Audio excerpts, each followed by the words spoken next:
What's up guys, ADucksOpinion here, and as 2014 comes to a close, I decided to look up the Wikipedia list of all the games for every platform that came out in 2014 and create a Game of the Year edition for, ADucksOpinion. So I'm going to make 3 videos. This one's going to be the top 6 games of the year, and then I'm going to make an honorable mention video, and then I'm going to make a video about the letdowns and games I didn't really get to play or didn't live up to the hype. So this is the very first video, and it's going to be about the games that are the best all year. So I want to go over all 6 of them, and I want to explain to you why they're my game of the year and why I felt so attached to them, and then you guys can list your top 5 and you can tell me why you guys are so attached to a game, or if you agree with any of the games that I've listed. So starting off with number 6, there's only 6 of them. I didn't do like a top 5 or a top 10 because I took all the games I played, all the games I liked, and I just put them on a all on a list that's 2015, and I only had 6 that were my top. That's why they're at top. So with Fantasy Life, I loved it. Like when I was about 20 hours in, it was my #1 game of the year. But after you put around like 40 hours in, it gets a little repetitive and a little bit boring. I know it's supposed to be a huge MMO, but I like games that end a bit sooner than that. And it came really repetitive, and I kind of just brushed it off, but I still really enjoyed it a lot. And that's why Fantasy Life got a 6. It really is Skyrim on 3DS. And if that's what you're looking for, get it. And so Super Smash Bros., I just really thoroughly enjoyed it. And even though I did trade Smash Bros. For Dragon Age, I really loved Smash Bros., and I think it was perfect on Wii U. It was cool on 3DS, but on Wii U, it was perfect. I mean, I love the 8-player Smash. I love all the extra modes. I love Smash on there. It was really, really great. And so number 4 on my list, just barely not making the top 3, is Titanfall. And I hear you guys, you're like, oh, where's Advanced Warfare? Where's all the other first-person shooters? The thing that I loved about Titanfall is it was revolutionary to first-person shooters. It was the first-person shooters that made every SPS have to have double jump. And I loved it. I mean, I didn't like the Titans, but I loved bouncing off the walls. I loved the double jump, and I played it a lot. I did play a lot of Titanfall, and I did love it a lot. And I think, it deserves to be number 4 all year just to be so revolutionary, you know what I mean?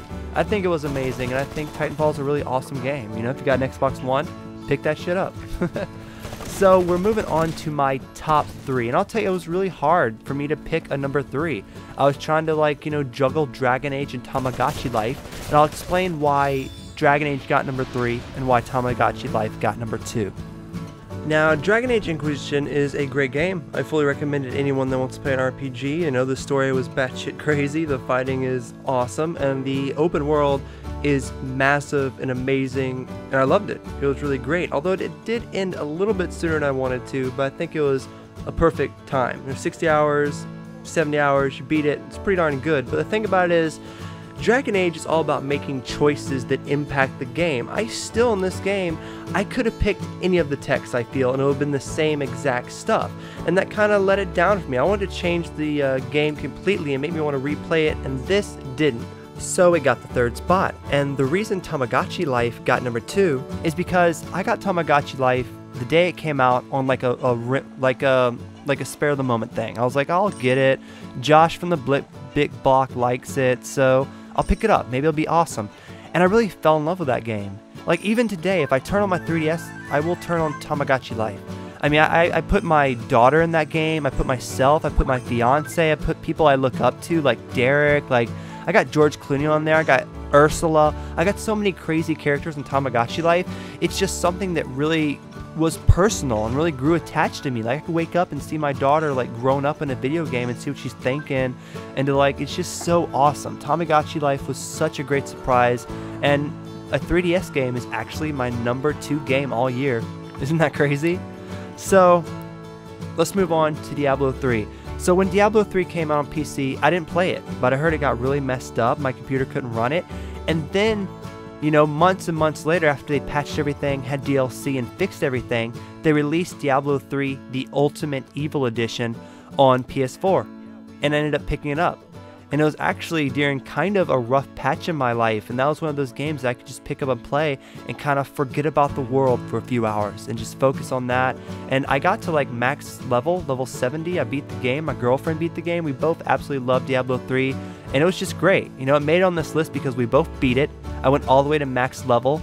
You know, I named the character after Harley. It was after my daughter, trying to be really strong through hard times, and I beat the game. We made it through, and it's awesome, and it really holds a special place in my heart. So Diablo 3 is my game of the year for 2014. So I think it was a pretty amazing list. You know, my top 3: Diablo 3, Tomodachi Life, and Dragon Age Inquisition. 2 of those were PS4 games, and then 1 was a 3DS. The Titanfall was for PC, Smash was Wii U, and Fantasy Life was 3DS. So man, it's handhelds and PS4 winning my heart this year, but I have opinions on more. Up next, we're going to do honorable mentions, and we have 8 honorable mentions. We're going to talk about 8 games that I did love and I did play that just didn't quite make the cut of the top. And then after that, we'll have a 3rd video that's going to talk about the Let's Down.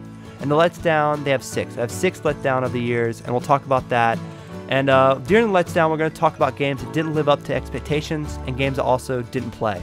So keep tuned, and we'll be posting those on the following New Year's. So thank you guys so much for watching. We'll be posting more soon. Ducks can fly, like and subscribe. Peace.